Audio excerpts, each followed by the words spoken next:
Step around the back of this one, which has a fairly good sized broken branch on it and broken branches looking up. I may have stepped under what is typically called a widowmaker, but there are some very large oak trees here which have underneath them,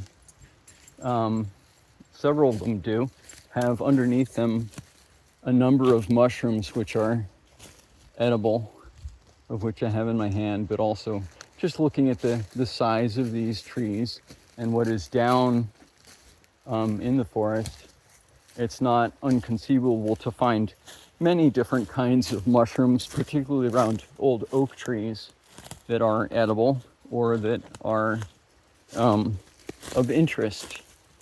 And so I give you whatever information I can going forward. The mushrooms that I saw earlier are all around me and are not of any interest or edibility, but it's fun to poke around and to look nonetheless.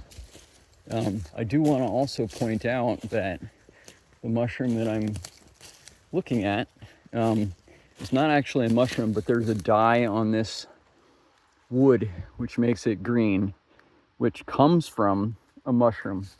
And I can't remember the genus, but the species is cyanescens. And I also see on this one over here wood ear, which I don't know if I'll find any significant wood ear, but I am seeing the this black spot is the wood ear base itself. I'm sure there are pieces on here somewhere, little black flags that stick up somewhere on this that are the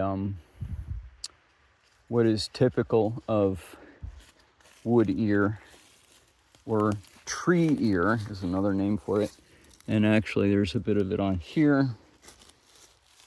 Tree ear or wood ear usually forms, and this is Exidia racisa, usually forms on deciduous trees. There's a similar one which is in a different family entirely that grows on conifer trees, and that is witch's butter, which is Tremella mesenterica. Again, thank you for watching, and thank you for being curious about mushrooms and mycology in the Northeast. Cheers.